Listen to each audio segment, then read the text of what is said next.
You're on a live recorded feed, and you should watch what you say. Anything you say can and will be used out of context and possibly against you. Oh gosh. Probably not in a court of law.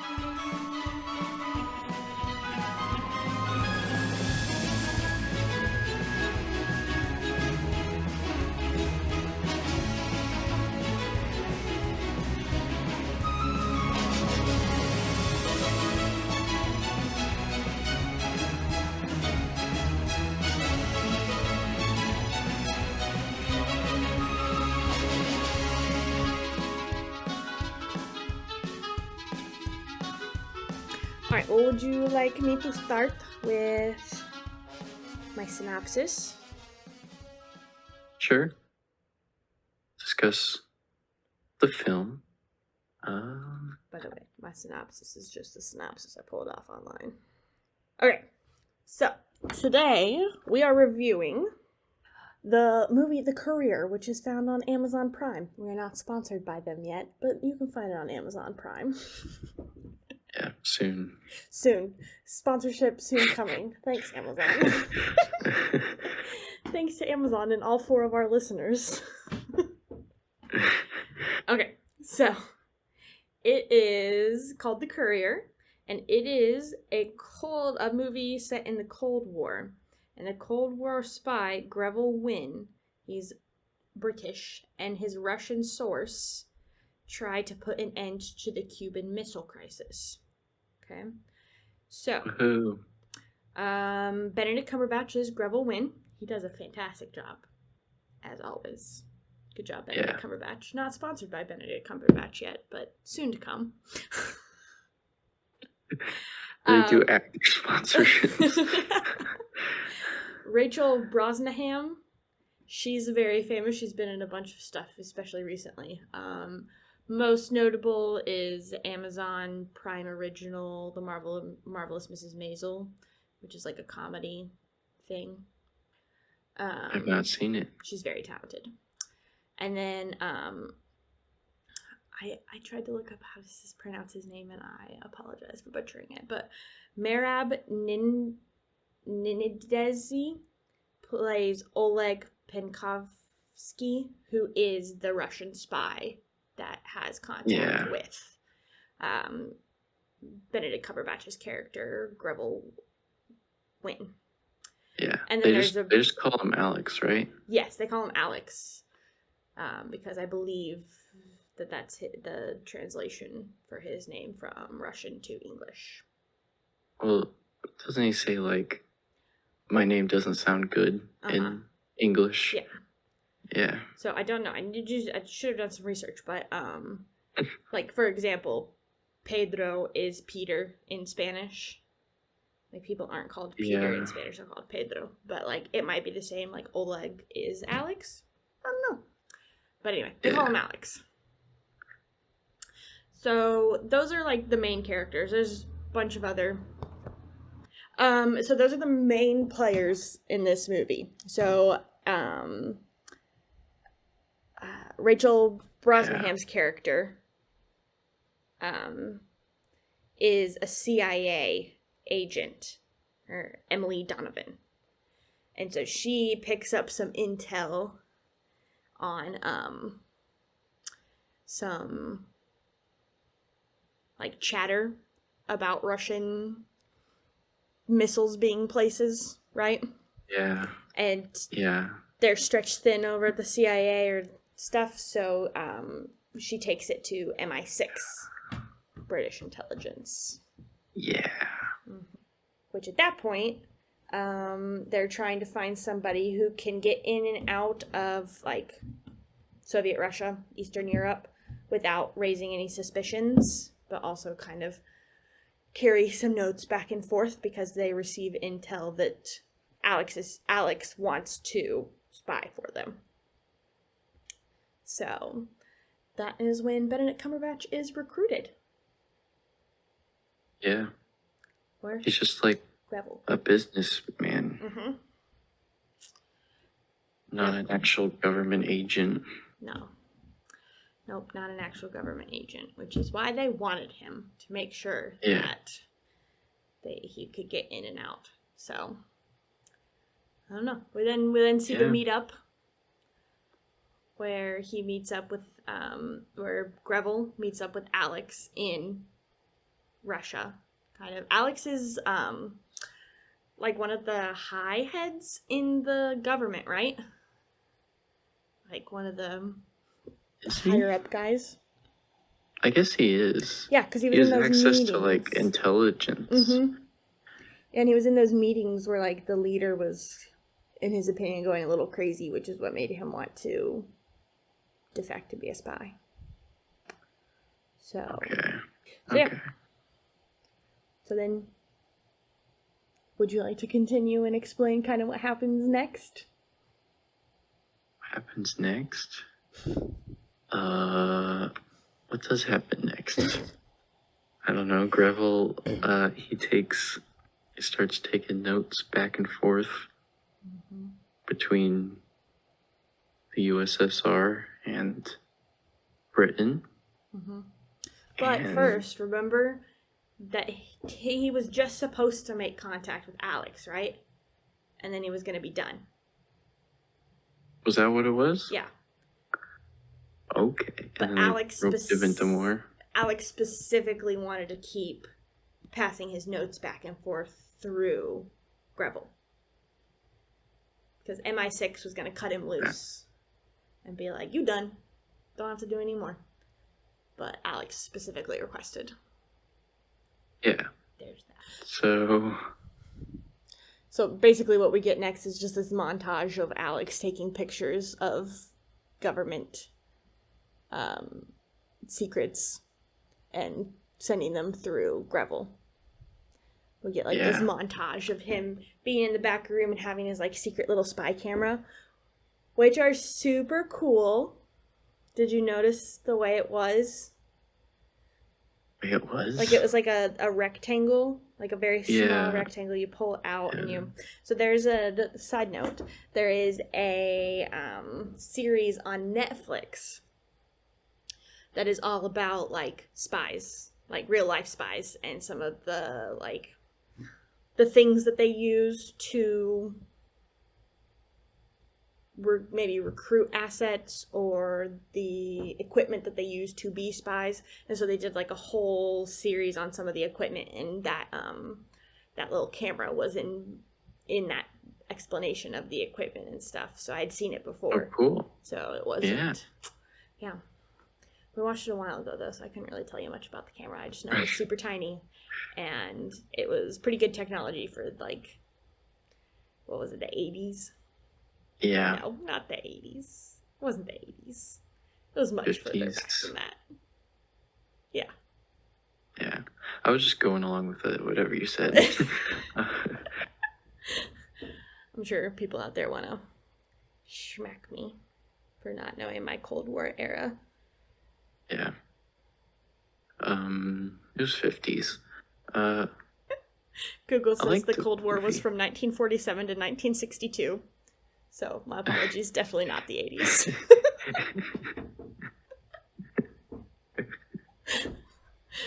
No, they were just jamming out in the 80s. Mm-hmm.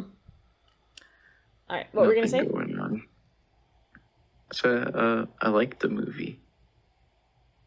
I've only seen it once. Mm-hmm. I don't know how I'd feel about it a second watch. I feel like for me personally, it's probably the type of movie that I'll only really watch once. Yeah. Just because... Yeah, it feels like a once movie. Yeah. At least for me personally, it would definitely be like a once, because it's very intense. Like, it's very, very well done, and it's a very intense movie, especially towards the end. Yeah. And so I feel like overwhelmed a little bit when I'm watching it. So from a cinematography standpoint, 'cause you're more into like how things are filmed than I am. Like, what did you like about this movie in the way that it was filmed and stuff? I don't really remember specifics, but I remember never being super bored by the cinematography. to be honest, from like the description of the movie and from like the images I saw of it, I imagined it would be a pretty boring, blandly filmed film. Mm-hmm. Just because, I don't know, it doesn't seem like a type of movie that would have a lot of creative passion behind it. Mm-hmm. But I never remember feeling bored by it. I thought it was pretty good. And there's one shot. Can we talk about like the prison part? I mean, yeah, We but can I talk would about say it. we probably want to explain what happens as to why he would be in prison instead of just be like, by the way, he is also in prison. So what happened, Yeah. Jace? Why is he in prison? So And who's in prison? they find Alex out. Who's they? The Soviets, Yes. the USSR. Mm-hmm. They find him out. They capture him. Mm-hmm. And then does Greville go back? Does Greville and him get captured at the same time? They do, yeah. So what happened was, like, they got wind that, like, the Russians had maybe discovered what Alex was up to. He was poisoned. Yeah. And ended up in the hospital. And so they thought that, and so the MI6 and the CIA thought that maybe the Russians had figured out what Alex was up to. So they pulled Greville, like just pulled him straight out, and we're just like, we're abandoning ship. But the problem was that the MI6 had promised Alex and his family asylum and like promised to evacuate them out of Russia. And MI6 was saying that it was too dangerous and that they couldn't do it anymore. And Greville got super angry about that and said that he wouldn't leave him behind. And so he and Emily from the CIA went back to go. And they weren't sure, they weren't like 100% positive yet that Alex had been discovered. They just, because of like the poisoning and a couple of different things, they thought that maybe he had been. So, they go back, they have this big elaborate plan. And it turns out the Russians knew, and they knew the whole plan because they'd been spying on Alex. Because they found him out. It was real sad. Yeah. And they captured him. And Greville and Emily got away because she has diplomatic immunity. Yeah. So she just got sent back to the US of A, while Greville and Alex ended up in jail. Mm-hmm.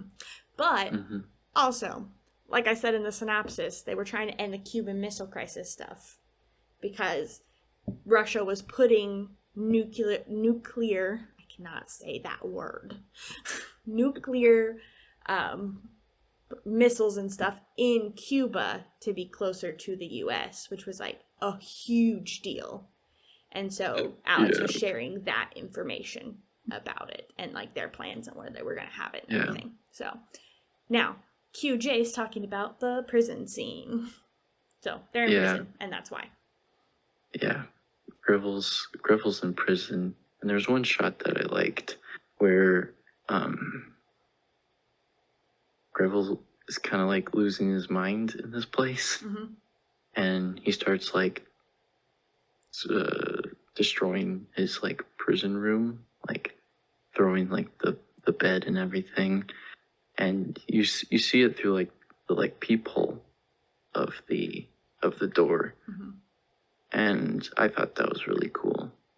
And then when Greville throws the poop bucket at the door, like the lens gets a bit like blurred up.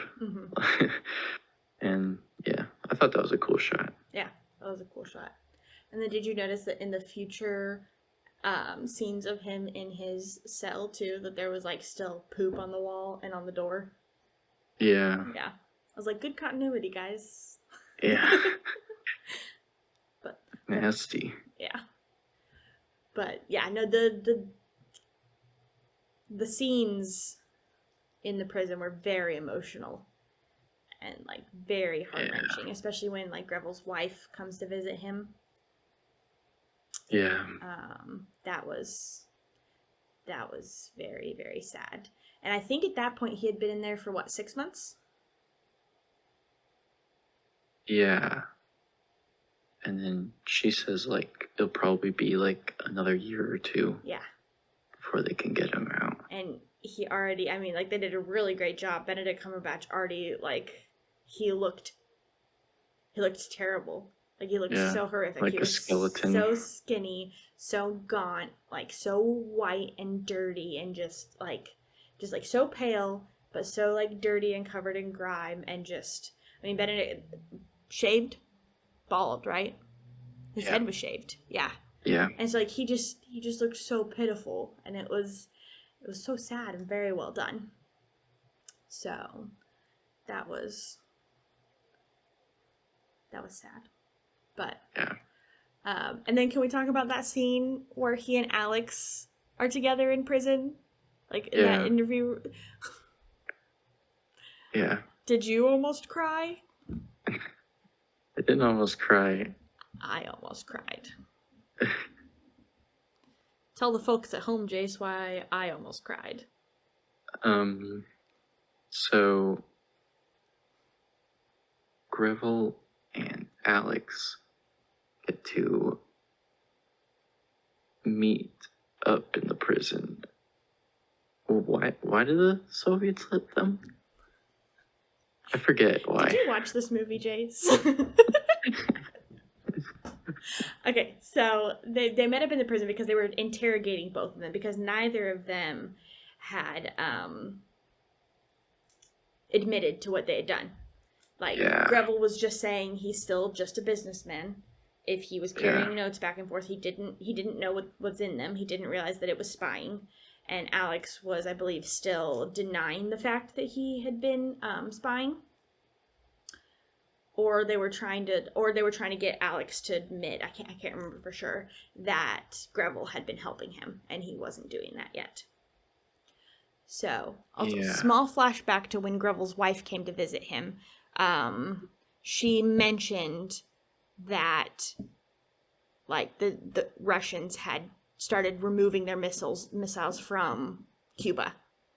Yeah. So what Alex and he and Greville had been working towards was happening. Now, the guard cut her off because they weren't supposed to be talking about any stuff like that. And obviously, since he was in prison, he hadn't really known what was going on. Yeah. But he did get that tidbit of information that basically what they had been working towards, even though he and Alex were in jail, had come to fruition, and it was working and making the world safer. So then they brought them together in the interrogation room. And then, Jace, do you remember this part? Yeah, I remember it. Alex tells Greville, he's like, I'm sorry that, like, I got you into all of this. And then, Alex, like, reaches his hand towards Greville. And then they touch hands. And then Benedict Cumberbatch tells him that they got the missiles out of Cuba, and that they did it. Mm-hmm. Yeah. Because of Alex. Because of Alex and Greville. Yeah. Yeah. And it was, like, super duper touching, too, because in that moment, it's revealed that Alex took full responsibility for it. Like, for the spying. He told the Russians that Greville didn't know what were in the notes that he was sending back and forth. He thought that they were just, like, business notes that were being sent back and forth and stuff. And so that's, I think, ultimately what led to Greville being able to get out. And do you remember? I don't remember how long it was before he was released. Out. Yeah. I don't remember either. See. I've been listening to Sawbones podcast. I'm always, like, amazed at the speed with which Justin can Google things, because he's always like, I'm gonna look that up, and then it's just like, and I found it, and I really just, like, 3 days ago realized that it was the power of editing. Yeah. That they're just editing out the the quiet moments that he's sitting there trying to find this thing on Google. It's like, good job, Rayleigh. It's not that hard. It's all movie magic. Mm-hmm. Okay. Wynn and Penska. So October of 1962 is when he was arrested. A year later, it seems like they both pleaded guilty. This is what the Wikipedia is saying. And Wynn was released April of 1964. So October of 1962 through April of 1964. So not quite 2 years. Yeah. He was held captive. He got off light. Not really light, but... Yeah. Yeah, so being that stuck was... in the gulag for almost 2 years is... And then Penkovsky, Alex, was sentenced to death and executed by a firing squad. Yeah. We didn't see that in the movie, but yeah, we knew that it happened. That's probably one of my complaints with the movie. Mm-hmm. Is that we didn't really get to see the end. I feel like, because they don't show Greville being released from prison, do they? Yeah, they show him going home. They do? Yeah. Did you fall asleep during that part? Yeah. No.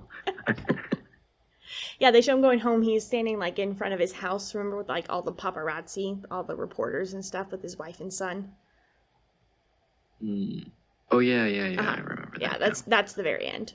So we do see that as far as a closure is concerned on Greville's side. Yeah. And I wish we could have seen Alex's end. However unfortunate. But why? Because he's a major character. That's a major event. All right, we're gonna agree to disagree on this. I am happy with the way that they did not show it. That is my opinion. Okay. But I just think it kind of undercuts the drama when you just see text that says he was shot down by a firing squad. Even if all it was just Alex being, like, dragged away, and then later you hear gunshots. I think that would have been fine. But, I mean, all in all, I thought it was a good movie. It was a very fascinating story. And like you said, I wasn't bored either. Like, there were lots of points where, like, Greville was being trained up a little bit because he was a businessman. He wasn't a spy. Yeah. And then you also saw kind of the strain that it was putting on his relationship at home with his wife and son because he was constantly going back and forth. And he couldn't tell her that he was working for MI6 and working as a spy. Yeah. So you see that tension, and then you also see kind of the consumption of the information that Alex brings back and forth. You see that through the CIA is mostly consuming it, MI6 and CIA consuming that information, and kind of the frantic way that they start behaving once they realize that this is all very real and that the Russians are putting nuclear missiles on Cuba. Like, it's a big deal. Yeah. So, it was. I don't think I'll ever watch it again because it was real sad, but it was a very well done movie, and I think a really good story to share too. Yeah. Like, they may have saved the world as we know it. Yeah. I mean, maybe nothing would have come of the missiles being on Cuba, but also maybe something would have become of that. And it's kind of crazy to think about. Yeah. You never know. It's crazy that we could destroy the world. Mm-hmm. But it was a very good movie. Yeah. There's also... I liked it. Highly recommend. Go watch on Amazon Prime. I give The it Courier. 1 thumbs up. good. 1 thumb up, Yeah, not 2. not two. How many stars do you give it? If I had to rate it, I'd give it 3.5 stars. So what would bump it up to 5 for you if you saw the ending of Alex? 5 for me. Yeah. Uh, Or 4. How about this? What would bump it up to 4? would bump it up to 4. Mm-hmm. Because I know it won't ever be 5 because it's not La La Land. So. If I saw the ending of Alex, if the cinematography really struck me, and I say that I never really cared that much about the drama between Greville and his wife. I don't know. I just feel like with drama of like world nations about to like blow each other up, and then the drama of like a marriage about to fall apart, one is clearly much higher than the other. And I didn't feel like the drama of the marriage really could compete with the drama of Cold War spies. Yeah. And maybe that was like kind of part of it, is because, I mean, to all of us that knew what was really going on, it really didn't seem like that big of a deal. But to her, she didn't know what was happening. All she knew was that to her, her marriage was falling apart. Yeah. And she didn't realize that, like, the U.S. could be bombed by Russia at any moment because they have missiles in Cuba, and like it could change the world as we know it. Like, it does seem very small. It can seem very small, but I mean, to her, she didn't know that was going on. All she knew was that she felt like her husband was pulling away from her. Yeah. Which also, as a married person, I can tell you that is stressful, even in the face of like possible war and stuff. I would definitely be very stressed about my marriage too. Yeah. Like, especially if I didn't know. Thing. Yeah, especially if I didn't know that he was being a spy. Yeah. And I just thought that he was just like being weird, and I didn't know why. So I can see that what you're saying, but also I can see what they were trying to do too. Yeah. She suspects him of having like an affair, right? Yes. Because he had one before. Yes. Yeah. So there was that. But he didn't. But he didn't. Not this time. He's just being a spy. Just a spy. Just saving the world, Mm-hmm. Just as he do be doing. All right. So that's what would bring it up to a 4? Yeah. Okay. I think that would bring it up to a 4. All right. What do you give it? I mean, for me, I give it a 4 out of 5. 4 out of 5? Yeah, because I'm not as into cinematography as you are. Like, I thought it was good. Like, it kept me entertained. I was never, like, sick because the camera was moving too much or anything. Like, that's my big thing. If I get sick because of how much the camera's moving, it's an automatic, like, -3 stars for me. But that's like my threshold. That's either the camera makes me sick or it doesn't. That's my good versus my bad. As long as it doesn't make me sick, it's good to me. So. Do you have a movie that makes the cinematography makes you sick? I hate the movies where, like, okay, so we just watched Spider-Man Homecoming last night. Yeah. You've seen that? Mm-hmm. The first part of Spider-Man Homecoming makes me sick because they're doing it from Peter Parker's view, where he's filming everything as he's going along, like with his camera. Yeah. That makes me ill. Like, it was just moving around too much. Yeah. I mean, Homecoming was still a good movie, so I'm not gonna give it like a -3 stars. But like the first 20 minutes, I give a -3 stars too. So like that type of stuff, like they didn't try and do stuff like that, which does make me sick. So, but yeah, no, I think it was a well-written story. I think it was very captivating. They had some great actors. I mean, it wasn't just Benedict Cumberbatch and Rachel Brosnahan as like the well-known ones that I know, but like all of them were very good actors that were in there. There are a couple more well-ish known people that I like recognized from other things too. But yeah, no, I say 4 out of 5. I say go watch it on the Amazon 4 out Prime. of 5. Mm-hmm. Yeah, it's a good watch. Yeah, you definitely. I don't think you'll come away from it feeling disappointed that you like wasted your time or anything. Yeah. Doesn't feel like a waste of time. No, not at all. And directed by Dominic Cook. Such movies as On Chesil Beach and Richard III, and Henry IV Part 2, and Henry IV Part 1. Okay. It's like only part 2? Someone should direct an only Part 2 movie. Yeah, I don't know any of those. But he did a good job. Yeah. He did. Good job, Dominic. Yeah. The Courier on Amazon Prime. Starring Benedict Cumberbatch and Rachel Brosnahan. I don't think I was saying her name right. Yep. And me. And you? And me. Oh. Yep. And Jay Small.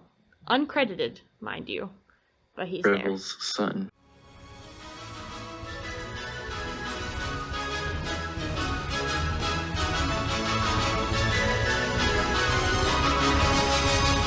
Is that good? What? Is that good? Yeah, I think so. Do we want to give our catchphrase? What's our catchphrase? I don't know. Oh, I was like, did I forget it? It's been so long. Oh, by the way, listeners, right? Since the last time I filmed, I had a baby. Yay. That is all. Yay. There's a baby. He's also 4.5 months now, so like it's been a while since we've made a podcast episode. Yeah. But I've been a little busy. Signing off. God bless the troops.